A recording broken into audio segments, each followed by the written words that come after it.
All right, we're good. Welcome, everybody. Let's start with the Pledge of Allegiance.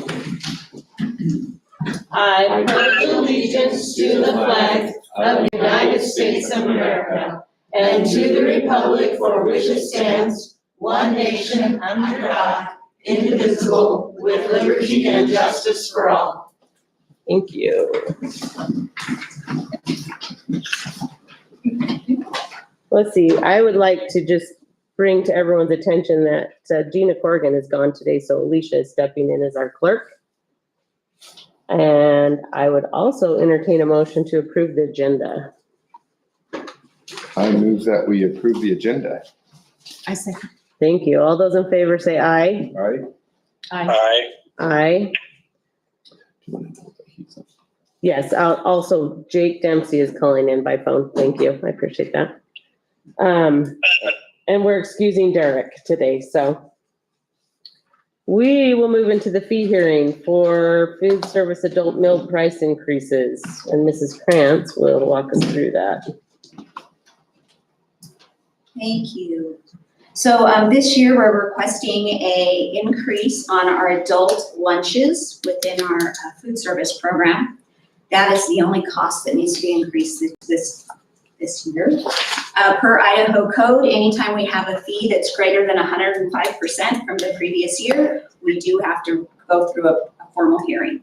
So with that, last year our fee was $4.50. This next year we're proposing an increase to $5 per meal, or an increase of 50 cents. That's an 11.11% increase. The cost for the entire, if they ate every single day, would be $745, or an increase of $74.50. The reason we have to increase this is because of the integrity, to keep the financial integrity within our food service program. And there's also guidelines that are set by the free and reduced lunch program that says the costs of meals versus the price we charge have to be within a certain variance. And as you're aware, costs for food have increased. So this is the only one we need to address. And so with that, we have met all of the publication guidelines for the state code, and I would like to request this. Thank you. I'm just curious how long, go ahead. No, please. How long has it been $4.50? Actually, we did students and staff, or students and adults last year also. So it's only been 1 year. Remember that. But we were so far behind with the adult price that again, this year we need to take another increase. And the reason we were so far behind, remember, we had gone away from charging anything during COVID. Because of COVID. And so it was catching up all of that. And so this year, just the adults and the student fee stays the same. It was 20 cents when I started that. Really? Thank you. So, any questions? Any more questions? All right, I would entertain a motion to approve or deny that adult meal price increase. I move that we go ahead and approve the food service adult meal price increase. I second that. Thank you. All those in favor say aye. Aye. Aye. Aye. All right, let's move on to the consent agenda. I would entertain a motion to approve the consent agenda. I move that we approve the consent agenda.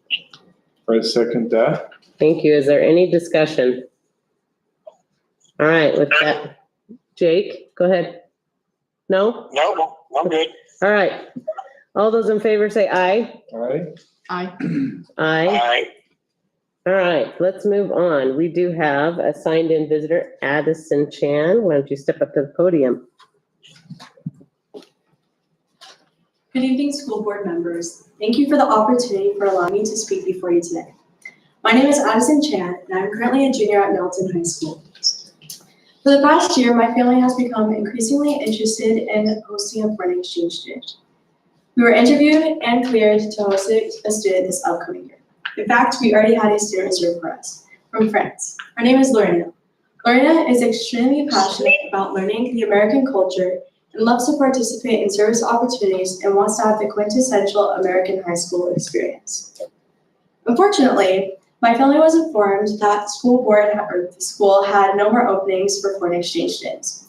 We were very disappointed as we were excited to have the opportunity to host Lorena this upcoming year. Here are a few reasons why I would like the school board to approve more openings at Middleton High School for more families to host foreign exchange students. Foreign exchange students represent 0.5% of the student body at Middleton. Allowing for more foreign exchange students provides local students the opportunity to converse and engage with students with different ethnicities and backgrounds. Next, having a hard cap on foreign exchange students limits the ability for families who are willing to host but are unable to due to these restrictions. Third, when we allow foreign exchange students into the high school, we help build a global family. To illustrate this, one of my fellow classmates built such a strong relationship with 2 previous foreign exchange students that this past summer, he was able to finance his own trip to Europe to visit them for a month. This connection could not have been formed had these students not been permitted to attend Middleton High School. Finally, exchange students often have unique educational experiences that can enhance the overall learning environment. They might bring different learning styles, approaches to problem solving, and academic strengths. In conclusion, I would encourage the school board to consider increasing the number of foreign exchange students at Middleton High School, as this will not only benefit host families, the community, and their fellow high school peers, but will also provide the foreign exchange student with a unique, once-in-a-lifetime American high school experience. Thank you for your time and consideration. Do you guys have any questions for me? What country is your proposed exchange student from? She's from France. Okay. I actually hosted an exchange student here at Middleton just about 5 or 6 years ago from Germany, and he really enjoyed his experience here at Middleton. And I wasn't even aware that there was a cap. I guess it just It's in our policy, yeah. Yeah. And Madam Chair, would you like me to explain a little bit Yes. about that? Please. Just for those that are here in the board, we have a cap right now of 7 students. And that, I could not tell you why that number was established. It was established before I arrived here in Middleton. But that is the current cap. We did have a little mix up this summer where an 8th student was approved. We brought that to the board chair's attention. We were getting ready to bring that to discuss how we would resolve that within the board and to make sure our practice meets with what the board policy might say. But then one of our students dropped out, so that brought us back down to that 7. That just recently happened. So that's kind of why it's stuck there, but it's something that if you as board would like to consider over the next several months, we can bring that to the table and have that discussion of what we can do in terms of the cap. My personal feeling is that it should be raised, to at least 1%. That would be what, about 13 students, but that's. I'm my just feeling. curious if anybody knows why it was capped at 7. I think it's- Were you Sorry, here with that? Lisa. That's okay. Most institutional knowledge. I was gonna say yes. It was Before me. probably 5 years ago that they adjusted that, and they actually increased it at that point. I believe it used to be 5. Wow. They To increased 7. it to 7. Part of it is because, not necessarily the families, but the agencies that the families work with, they will send as many as you want. And so we have in the past been in a situation where it was more than our student enrollment could take because we didn't have places in classrooms. And and this Okay, was that makes obviously sense. prior to our current capacity situation. But so there's just been some ins and outs like that they've dealt with throughout the years. But it's been historically it's been an ongoing conversation as far as what that number really should be. Well, out of curiosity, they're approved before school starts? If I could speak to that. Yes, Yes. please. Typically, the applications start in the spring. So it was Mhm. those filled up very quickly in the spring. And so what would happen is if one dropped out, like let's say that we were just at 7 and one dropped out and went down to 6, they would go back to those students and the families that had requested and have the right of first refusal for that. So it's first come, first served, basically. Typically, Pretty much. yes. So that, obviously that's is an ongoing issue. So yes, we probably should address Bring it that. back to- Yes, yeah. please. So we will bring that back and make sure that you're aware of that when the board discusses it. Thank you, Addie. Thank you. Thank you. All right, let's move on to discussion items. Discussion item A, out-of-state field trip for the varsity volleyball team to Provo. And this is, it's not something that they necessarily always do, but it's not unprecedented to go and watch a college level team play. They're going to watch the game between BYU in Provo and Oh, I can't remember, but it's Carissa Cheney. Well, she's a former player. the team that's coming in to play Provo has a former Middleton. McNeese. Yes, McNeese State. Yep, thank you. Has a former Middleton player that just recently graduated, so the students are gonna go and watch that student play And against. and Provo. Yes, I've talked to the coach and she actually has come and helped the girls this summer. And the girls really look up to her. So it's kind of a team bonding. It's kind of a cool experience. and the students and their families pay for that trip, but. Yep. But because it's the team going out of the state, has to have approval by the board. Yes. And that's approximately $500. It says 500 each, is that? Ish. Yeah. Okay. And then cost per individual student, is that 40-ish or for something? 400. 400-ish? 100-ish. Only got one G. But yeah, 40-ish. Oh, yeah, so the total cost of the trip with all the students is 500-ish. The students themselves is 40 40. per. Okay. That's probably just food. Yeah. They're only going for a night. Yeah. From what I understand. So, Yeah. 31 to, so. Any questions on that? I have a comment, but I'll make it to you later. Okay. All right, let's move on to discussion item B. We've got the spring SAT. And Paige is not feeling well today, and so Okay. Lisa will be presenting that. All right.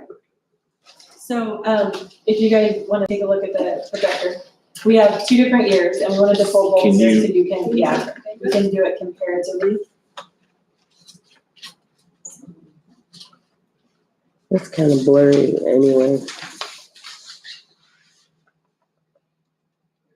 that a little bit better? Yeah. I'll try to move it as I talk, how's that sound? Perfect. Okay. And so these different reports will show the district, the state, and then the national average. And these are all students who took this in the spring between March and April.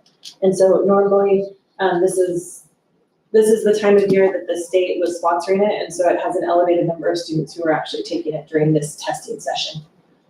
So you can see for us, we had 334 students take it.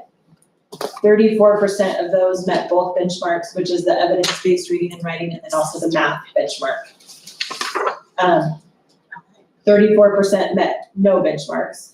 And then if you look, it breaks down those two portions of the test for us. So you can see that 64% met the evidence-based reading and writing, and then 37% met the math benchmark.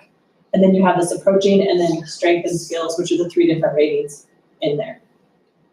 When you compare us to the state and the national average, what you'll see is we outperformed both of those. And so we were at 64% met here, 60 at the state level, 51 at the national level. And then 37 here, 36, and then 29 at the national level as well. And then the other piece that we wanted to share is when you compare it to last year's number, we had 52% that met the evidence-based reading and writing, so we had an increase there. And then we had 33 that met the math benchmark. And so we saw an increase in both test area this last spring during that April. We have a really smart senior class. Any questions on? Do they still do the ACT also, or just the SAT? Yes. They do. Yes. Is that in the fall? It's anytime. It's administered, but it's not one that is done as a whole school, so They have to go somewhere. they would have to choose to take it. Yes, so the SAT, the state sponsors that, correct? Correct, yes. ACT has, you go Is to like. I pay for it college or for my something. child to They go would take. schedule it and there's Yep. different tests. And we host it at the high school as well. Oh, okay. We do? The ACT, don't we do it one? I don't know. We did it at least once. I probably missed that one. Not all the I had time, to but send them to Caldwell. So, First slide, please. This is the last year's, is that what you're? Yep, this is last year's. No, this year's. I cannot see. These numbers here. definitely improved last year. Any other questions that I can help answer? So most all the, is it juniors or seniors? This would be junior. It's juniors, Yes. so they're seniors now, Right. this current year. Yep, so the spring of their junior year. But almost all of them take it. Yeah, so we had 334 take it this year between the high school and the academy. It's interesting to me because only about half, is it half that go to college? Is that statistically? a little bit lower. A little lower than half go to college, but they all take it. That's interesting. Makes it a good way to see how everybody's doing. Thank you. Any more questions? Okay. Okay. You're good. Jake, any questions? Nope. Okay, thank you. Let's move on to discussion item C, the special education handbook, and Whitney Schneider. I have Snyder, yes. Chick Snyder. Snyder. It's a mouthful. No, it's okay. I haven't met you. It's nice to meet you. Yes, it's nice to meet you. So as the new special education director, I solicited input from some of the special education folks who have been here and our consulting teacher to get some ideas as to how we could update our special education processes and procedures handbook for this school year. So what I did really, the biggest pieces as far as the updates go, were really taking out any of the guidance and documentation that lives somewhere else in state resources. So our state special education manual, our state IEP guidance handbook, Ed Plan, which is our special education software, anything that lives in something that they have created, I removed from that. So this is purely just each of the processes that we want to go through as we work in the Middleton School District and special education. So that's kind of the process that I went in updating this. Did anybody have any questions? No, I do. I just, like I always do, but,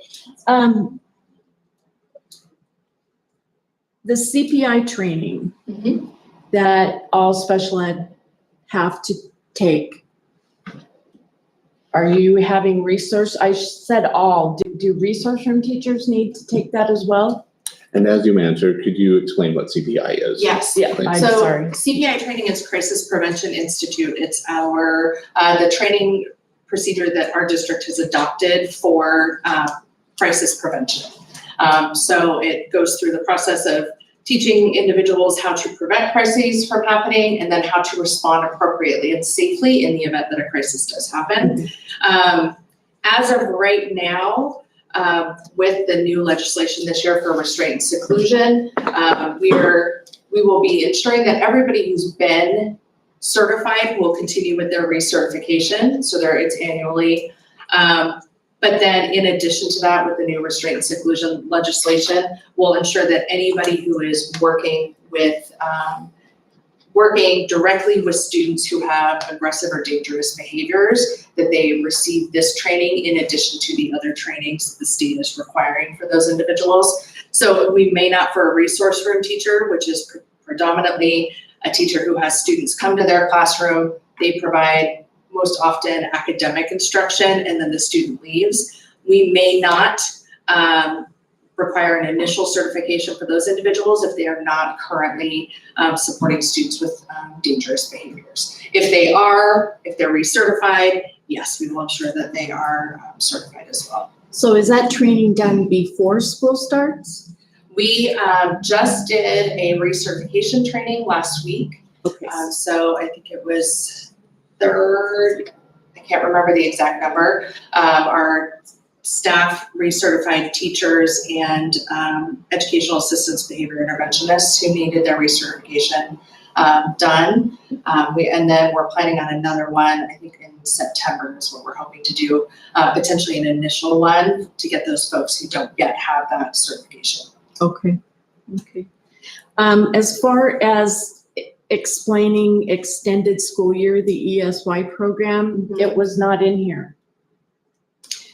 It was not in here. I did remove that because we actually have information in the special education manual and in Ed Plan, our IEP software, that goes through the requirements to determine if a student with a disability is eligible for extended school year beyond kind of our August to May school year. Okay. And then the only other, I have a few that I'll talk with you later about, but the only other one that I was thinking about was the transitions to the next level. I thought you did a very nice job. Thank you. Of explaining and making sure the parent in whatever level they're involved in was in there, and I that was great. But the level, do they know that it needs to be done at the end of the year before it goes? They being? Excuse me. When a student transitions from preschool to elementary, Mm-hmm. from a special education program, and then elementary to middle and middle to high, Mm-hmm. are those, I mean, I read it as that they will have the meeting prior to the end of the school year. Correct. So they have the information before that student comes knocking at their door like today. Yes. Okay, Correct. Yeah, so our transitions, if a student is transitioning from preschool to elementary to middle to high school to even our 18 to 21-year-old program, having those meetings in the spring. So involving the current IEP team of that student, but then also involving the individuals, whoever it is that we've designated from that next school to be the Okay. people who are part of that transition to kind of bring that student in and learn from the current team and the parents. okay, perfect. I just wanted to make sure. Yeah, thank you for asking, I appreciate it. Thank you very much.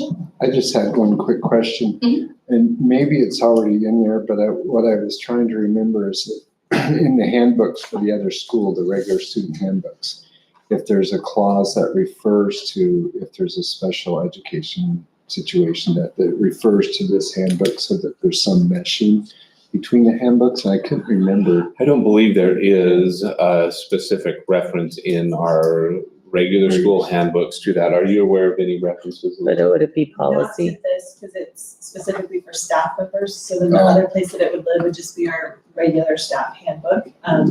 Okay, And so we can look at that too. Yeah, Yeah. that's a good idea. it might be just, if there's some reference, because I've known parents looking through the regular handbook for a situation, concerning a special ed student and not knowing there's other handbooks. How to go Right. about it. And this handbook specifically is for staff. Right.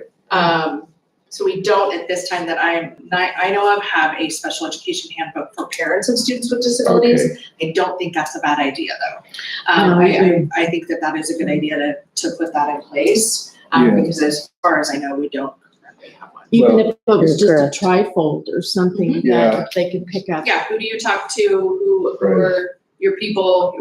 Things like that. I agree. I think that's a good idea. Yeah, just because if you look at the regular handbook, there's nothing Which- in it about it. Dr. Lee just sent a letter out to the students and staff that kind of introduced who you go down through for questions, and she was on there, just so you know. And we've placed that at Always the have children. beginning of our, in fact, would you mind bringing up It was very good. the district website? Yes, Just if it's you- been updated as well. If you look, just right as it opens, Is this handbook's a bit public? so right up there at the top, Okay. we've just added this, which is who can answer your questions, if you have questions on new skill year begins and so on.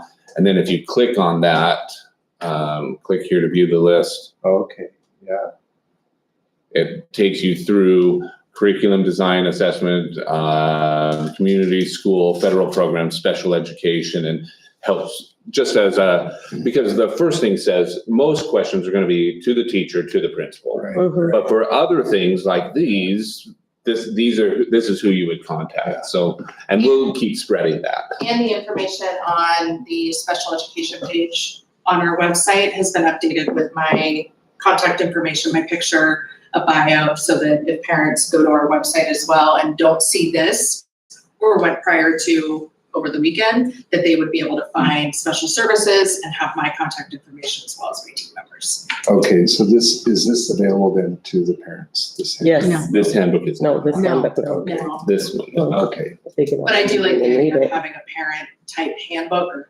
something that says, here's maybe the process you might go through if you have questions here in Middleton. Whitney, have you seen that in other districts that I you? haven't. I think that's great. I think so too. Yeah, There's a lot of, need something for those parents. Yeah, It she's it excited. would clean up some hearsay, yeah.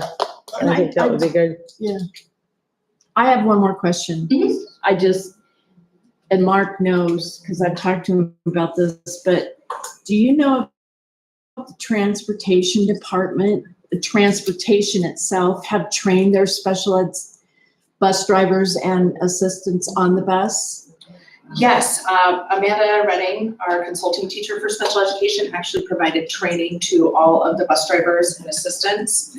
I think it was August 1st or 2nd. Oh, okay. She, I had met with Gina earlier this summer and we put something together. She kind of gave some topics, then Amanda went over and provided training to all of the transportation folks so that they would know how to support individuals with disabilities. Thank you very much. Thank you. Yeah, thank you. Thank you, Whitney. Appreciate it. All right, let's move on to discussion item D, the ESSER Safe Return to School Plan. Yes, and so every, until the end of the, I guess, spending cycle for our ESSER funds, the district is required to have a safe return to school plan. We adjusted that plan in January of last year, and with the exception of updating the names, we have not changed that plan. The first one, we got it fixed Oh, okay. on I didn't. Sunday. Okay. Because we didn't have those names updated, but we got those updated. Okay. So the new one that's on there has that. But essentially, we're going to be continue to move through with any reported cases of COVID, similar to how we've done over the last 6 to 8 months, which has minimal impact on our staff and functioning as a school. But it's laid out in that safe return to school plan that we approved in January. There have not been any significant changes to that. So if you have any other questions or comments, suggestions, we can add those in. Otherwise, during action items, I would ask that we approve that. Thank you. Let's move on to discussion item E, update signage for the account at Middleton High School and the Academy, since we have 2 new principals, correct? Correct. And 2 new bookkeepers, admin assistants. Okay, They're in the office. So at the Middleton High School, with the retirement of Mr. Roth, Mr. Hollinger needs to be added, and Mr. Roth needs to be deleted. And Jen Davis has moved on to another opportunity, so we need to delete her and add Kathy Laverne is her name. At the Academy, we're going to add Steve Diffie, deleting Mr. Croft, who's moved on, and adding Casey Turberville. I apologize. Anyways, she's now taking on the bookkeeping as Erin has moved on. So I just need to have approval to take a set of minutes to the bank to get these updates changed. perfect. All right, thank you. Thank you. All right, let's move on to item F. Okay, as we've discussed over the last several meetings, we do feel like there is a need for to renew the levy for Middleton School District over and normally we would have been looking at this in March of next year, but that March election date has been removed by the legislature, and so it's either got to be November or May. and putting it in May makes it really tight for budget purposes. If it were to not pass, so we are looking at November as the best option to recommend the board go forward with requesting the levy from our patrons. I wanted to go through a few of the details as we've looked at the need for this proposal. Lisa, would you scroll up just a little bit? Yes, scroll up, move down. Which moves down. Yeah, which moves down. I need to see that chart, sorry. Yeah, okay. This one? No, sorry, yep, that one. Thank you. So the proposed use of the levy funds would be similar to how we've used the levy in the past. The needs that we had in the past are still there for the most part. Certified teaching positions, we would be looking at 386. And I'm gonna just look at my hand scratch of a note here 1 second, just make sure I know, I can tell you exactly how many positions that we're looking at. Right about 7 positions is what that's based on an average salary is what that would be covering. Classified staff, 354, that's about 11 positions. And the reason I say that in terms of positions, because sometimes the dollars really don't tell the story. But what I'm really trying to communicate, and what we will want to communicate if the board chooses to go forward with this levy, what we'll want to communicate as we're talking about the levy to others is that if it were not to pass, then those are things that we would have to be removing or cutting from our budget. So the resource officer, that is the cost of one resource officer. Pay to participate fees, relatively small compared to the total amount, but that has an impact on families that have students that are participating in extracurricular activities. Curriculum adoption, we have we would have 2 adoptions coming through.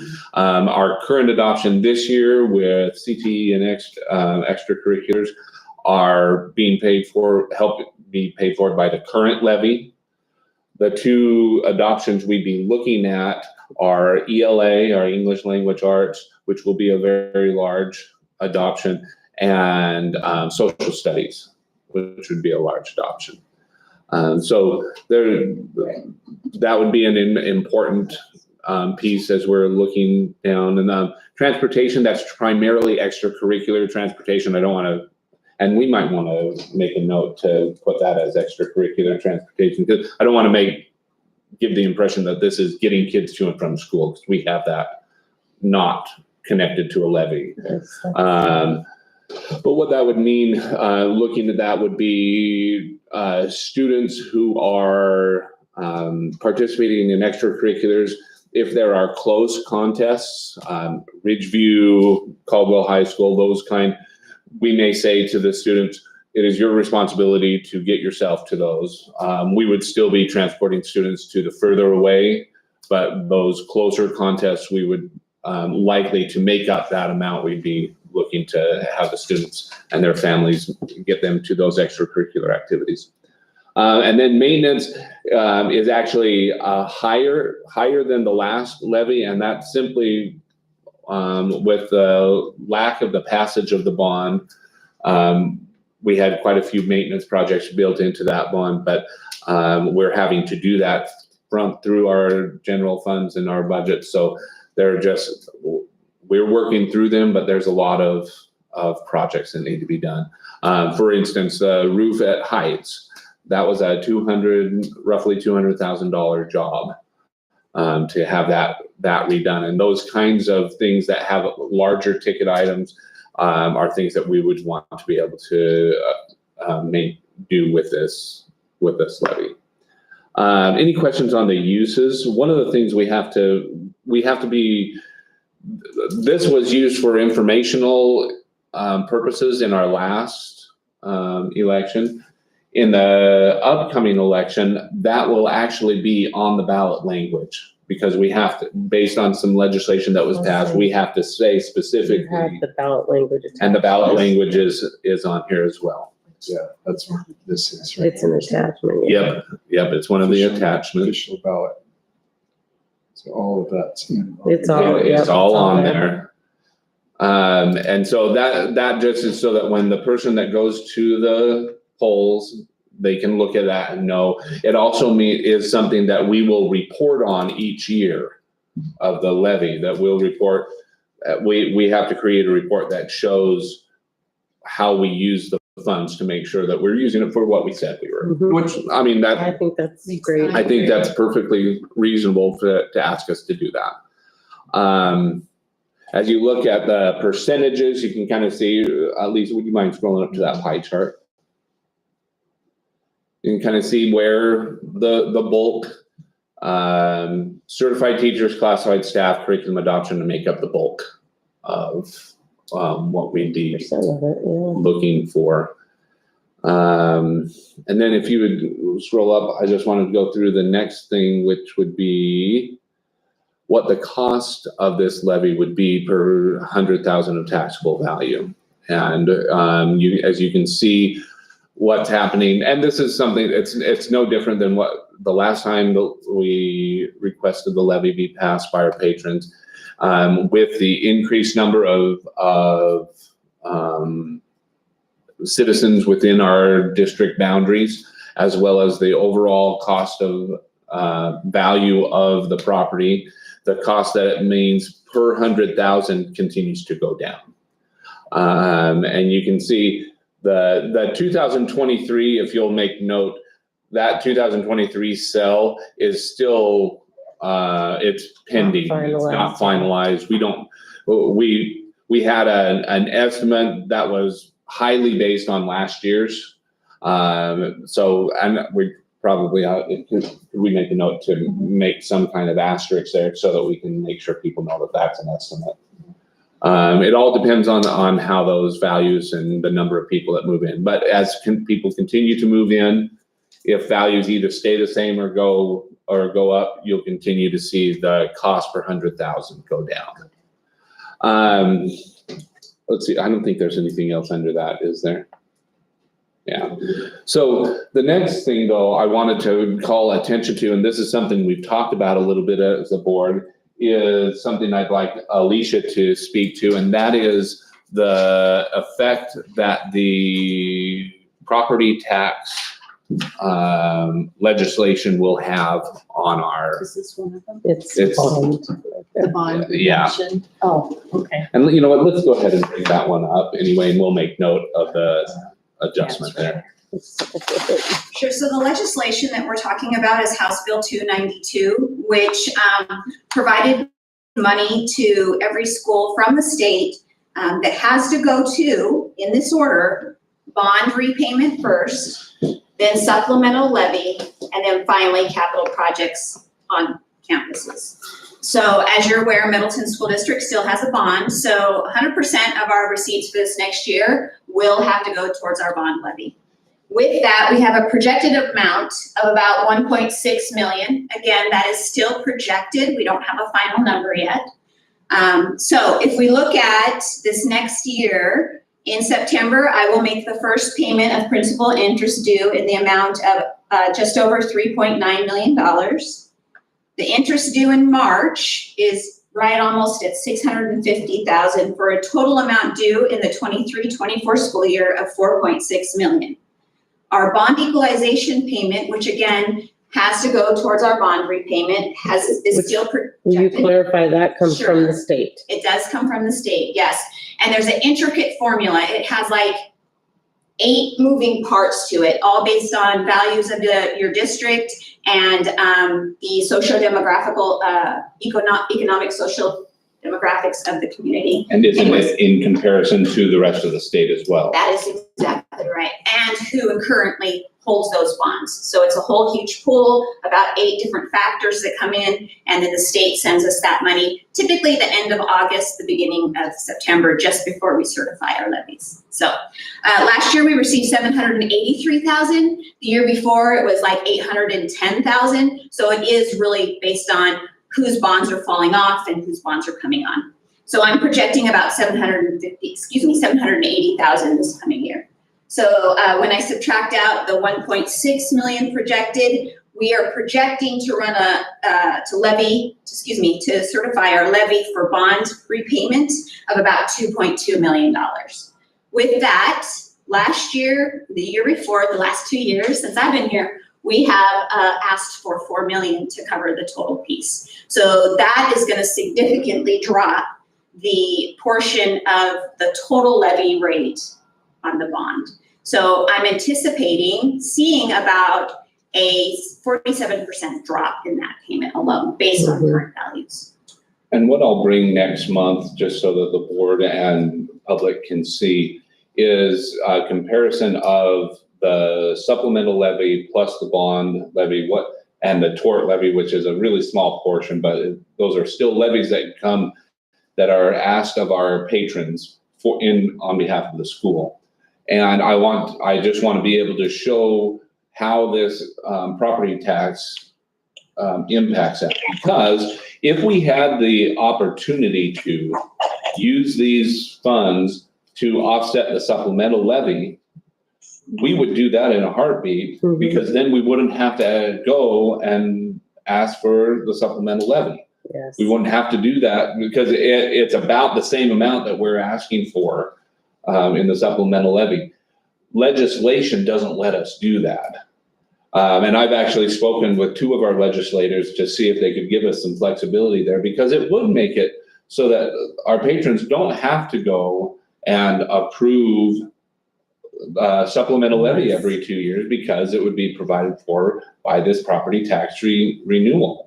I am property tax, not renewal, relief.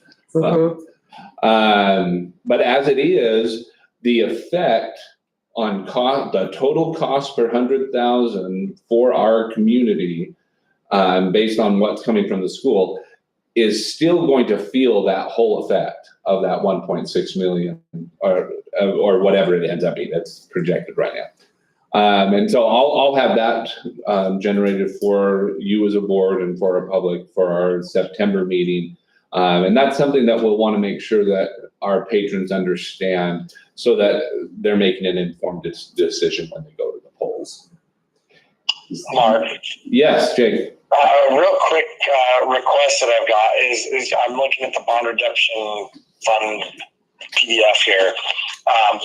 Can we? It's a little unclear on here, just because it's a lot of HB 292 and all that. Can we work on getting some more layman's terms in here, so that it's a little easier to understand that the projected amount to levy for the number that we're looking at on this piece of paper is actually the bond, the levies to pay for the bond for the school versus the supplemental levy. Yep, absolutely, we can do that. It's a good distinction. Thanks, Jay. Yes. Jay, you had. Oh, I was just going to say that, and then maybe with that to show how much is left to pay on the bond, the total amount. Yes. That's a good idea. Yeah, because assuming we don't get a new bond, which of course we're hoping to get, but because once the bond's paid off, then this other extra money goes to what would be a levy. Yes, yeah, correct. Yeah. That makes sense. And so as can we go back to that? So the total impact, when we were when we were giving out information about the levy in March of 2021, the levy rate that was being asked was $61.32 per 100,000 of taxable value. It's now down to $37 of taxable value. So for a home, we'll just say a $400,000 home, you'd be looking at about just under $160 and that's be totally taxed. If you had your home was worth $400,000 and you had the homeowner's exemption on there, you'd have even less than that, because it would be based on that homeowner's exemption amount. So hopefully that will be something that will help our patrons understand we're not asking for more than we've asked before.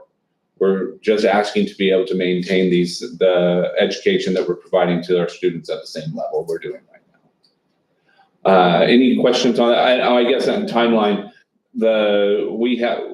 we have time to review the language. We have time to review all the uses over this next month. And I would be recommending that the board approve the supplemental levy if you chose to in the September board meeting. Sounds good. Any questions? Thank you, Alicia. Thank you. Thanks. No, yeah, I agree with Jake, 'cause Yeah. this and then this. Yep, we'll It was fix that. confusing. Okay. We will get that I done. guess like the term, well, but the. I know, it's a constant problem. Well, and it's just like when we were talking with, You set a levy rate to take the bond money. It's just very confusing between the two. right, yeah, and we do. The We need- term we is need to- levy, right? It's You the levy a verb. tax, It's the it's whether the it's for a verb. bond or a supplemental Yeah. levy. But we'll try to not use levy as a verb.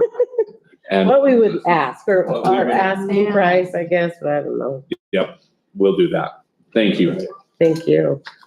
All right, let's move on to discussion item G, the security RFP schedule update. Yes, so we, in July, as a board, you approved the RFP language for the security officers at our elementary schools. And after those meetings, we were running through some things with our attorneys, and we ended up having to push off a bit to get that into the paper appropriately. And so that shifted all of the dates for that. And so has been published, and we are publishing one more time next week. Yes. Next week. And then we've had, up to this point, at least I'm aware of 5 inquiries. Oh, good. 5 inquiries and 1 full proposal that's been sent to the district. And so we anticipate that we'll have a good number to choose from, and then we'll work through that process in the September meeting. Perfect. So we'll go through the application. Well, the committee will. The The committee will committee. go through prior to the board meeting, and then the board will will need to ratify whatever the committee Okay. recommends. So we don't have to decide between 9 different. No, yeah, you're gonna look at the recommendation from the committee. We'll give a report on how all those showed out based on our rubric. And And Jake and Jay, you will be on that committee, Yeah, right? Yep. Okay. that's right. Yep. We'll get to figure it out. And then we'll explain to you why we picked. yeah, Exactly. Yes. correct. So any questions on that? Just, No, I was wondering where it was at and Yep. what stage and if we had anybody. yep, we've had several reach out with inquiries, so. Okay. And I had forgotten I was on the committee. I just wanted to remind you. Thanks. That's all I have on that topic. Okay, thank you. Let's move on to action items. I would entertain a motion to approve or deny the varsity volleyball trip to Provo, Utah. I move that we approve the varsity volleyball trip to Provo, Utah. There a second? Second. Thank you. All those in favor say aye. Aye. Aye. Still there, Jake? Aye.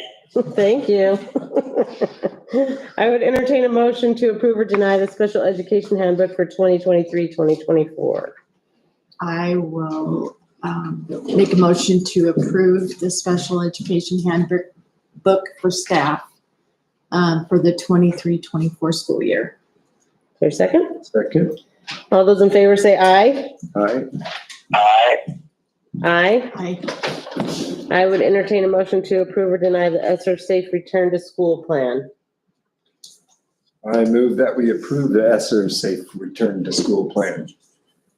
I second. Thank you. All those in favor say aye. Aye. Aye. Aye. Aye. I would entertain a motion to approve or deny Steve Diffie and Cassie Turbeville, and Johnny, and, Two different, Are they there's two one right different above ones? it. oh, okay, yep, for the Middleton Academy accounts. Let's do E instead of D. Ignore me. Oh, you do, okay. I skipped it. Excuse me, I move that we approve Steve Diffie and Cassie Turbeville? Yep, two of them. Tuberville, to sign for Middleton Academy accounts. I'll second that. Thank you. All those in favor say aye. I, Now go back to D. I would entertain a motion to approve Johnny and Kathy Laverne to sign for the Middleton High School accounts. I move that we approve the Johnny Hollander and Kathy Laverne to sign for Middleton High School accounts. second. Thank you. All those in favor say aye. Aye. And I would not look for that motion that's on F. That's what I was thinking. Yeah. We don't need to table it. Okay, perfect. All right. I would entertain a motion to go into executive session. I move we go into an executive session as per section 74206-1-B Idaho Code to consider the evaluation, dismissal, or disciplining, or to hear complaints or charges brought against a public officer, employee, staff member, or individual agent. Is there a second? Second. Thank you. You call us by roll call, please? Absolutely. Trustee Wagner, Yes. trustee Powell, Yes. trustee Clark, Yes. trustee Dempsey. Yes. Thank you. With that, thank you. If you want to stick around, we